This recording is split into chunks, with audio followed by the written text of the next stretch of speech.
So a lot of you guys have asked the question, what do you do when you stretch out dupilumab injections, and especially like me, when you take a very long break, like I did for 3 months, when you restart dupilumab, do you use two injections like the very first time ever that you used dupilumab, or do you just use one injection, which is like the regular dosage? Hit it! That's what I'm talking about. Wait! Okay, now, from the beginning. Hit it, boy.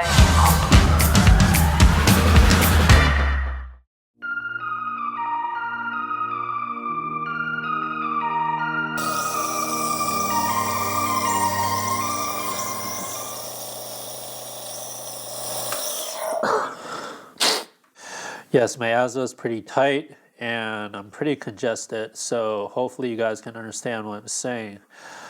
I'll get to the breathing problems in a bit, but first, I'm giving myself an injection today. It is Thursday, December 13th, and it's been exactly 8 weeks since my last Dupilumab injection. And that's the most recent Dupilumab video that I posted. So starting with the last injection, if you remember, I had gone 3 months without an injection. So I stretched out my injection frequency to every 3 months. And in between, I traveled to Europe. And when I came back, I was still doing pretty good. And then around week 12, I started getting pretty bad flare-ups, and using topical ointments weren't calming the skin down. The skin was peeling. There were a lot of rashes. There were a lot of hives, really big hives scattered throughout my body. And for the first time in a long time, I was really itchy. I had forgot what itching felt like. And also, other of my immune problems were getting pretty bad. My asthma was pretty bad. My digestive system was pretty bad. My allergies was pretty bad. There was just a general inflammation of the body. So,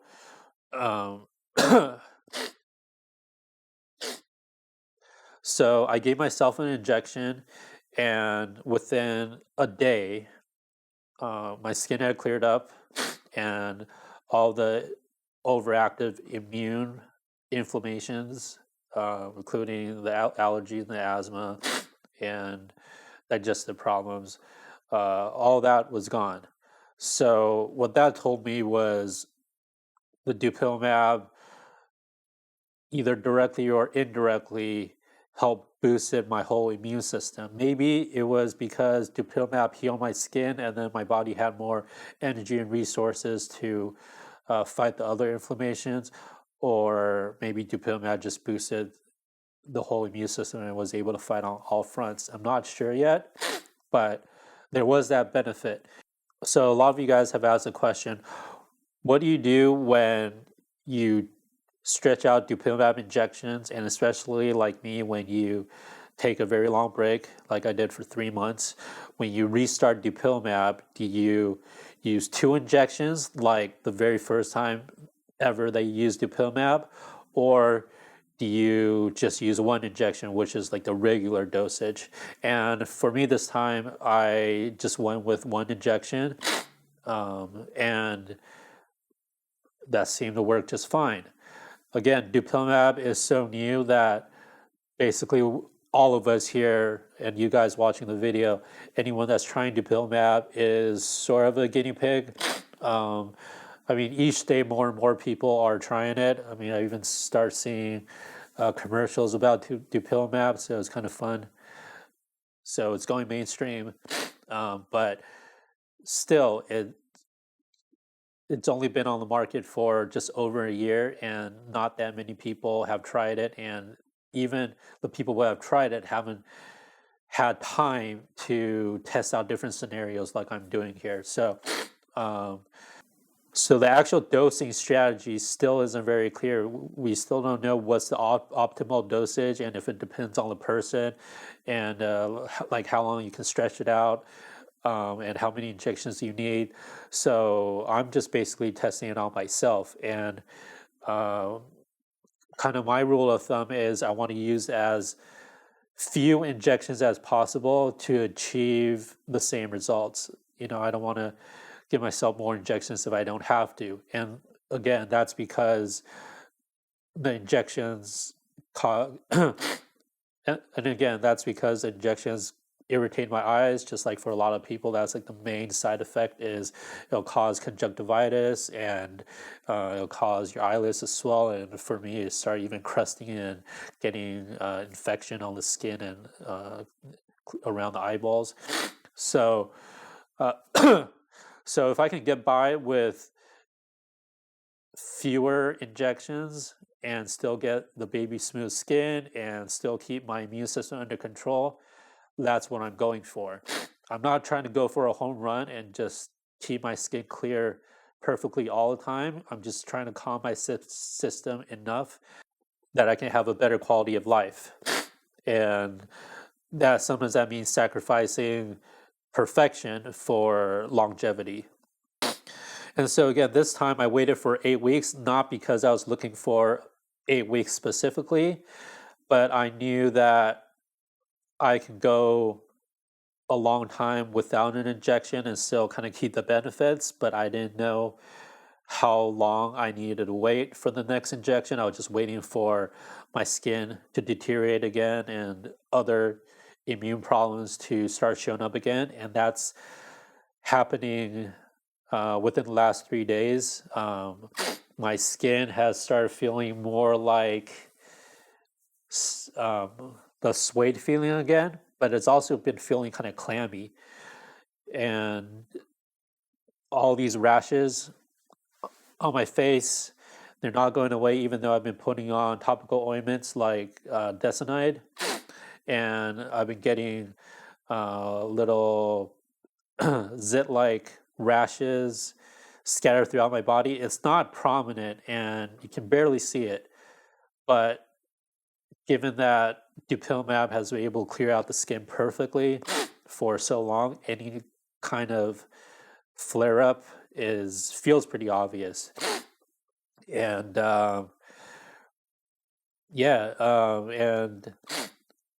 and you're seeing these flakiness and peeling around my chin and on my nose, and even some on my forehead. My asthma is pretty tight. Like I said, it might be a cold, but it just might be asthma. And all the phlegm and all the stuffiness could also be an allergic reaction, just because my immune system is weaker. And just like in October when everything was flaring up, right now the skin and the asthma and other allergy symptoms are showing up at the same time. And so if things calm down in a day or two after my injection today, I'll know whether if it was a cold or whether if this is allergies, because in October, Dupilumab was able to help calm down my allergies and asthma, so I'm going to expect the same thing this time. But yeah, in between October and now, the skin was very clear. And for those of you who are just starting Dupilumab, Dupilumab, when it's working correctly, is amazing. I've had severe eczema my whole life, and severe is kind of an understatement. And all the other medications I've tried have maybe it'll fix it up so that the skin isn't cracking too much and it looks normal on the outside, but it just feels nasty. Personally, like as a person wearing the skin, it feels really nasty and you don't feel normal. But with Dupilumab, the skin does feel like natural baby skin because Dupilumab allows the skin to grow naturally. It's not just trying to cover up damages like other medications do. And so all throughout most of October and November, My skin was clear. But in November, there are a lot of wildfires here again in California, which was what I was trying to avoid when I went to Europe. Before I went to Europe, there were wildfires, and I got really sick from that. And then after I came back, there were wildfires, and that really sent me back. Um, and even normal people were getting sick. A lot of people would have heard about the fires here on the news because a lot of celebrity houses burned down. The fires this time were in Malibu, where all the celebrities and superstars live. It's probably like one of the richest places here in Southern California, and that area burned for 7 whole days. And there's so much smoke that the sun was covered, and it was just it kind of looked like Armageddon, really. So even normal people are getting sick from all the smoke and pollution, and so I succumbed to that. So, but I succumbed to it slowly, and I don't know how much that had to do with me needing Dupilumab today, but in the last 2 or 3 days, my skin started getting, but in the last 2 or 3 days, the inflammation started getting worse. So hopefully this has been useful for you guys, especially with playing around with different injection frequencies and kind of how your body reacts. And I'd love to hear what you guys are doing with your treatment schedule. So leave a comment below, and let's help each other out and figure out this problem together.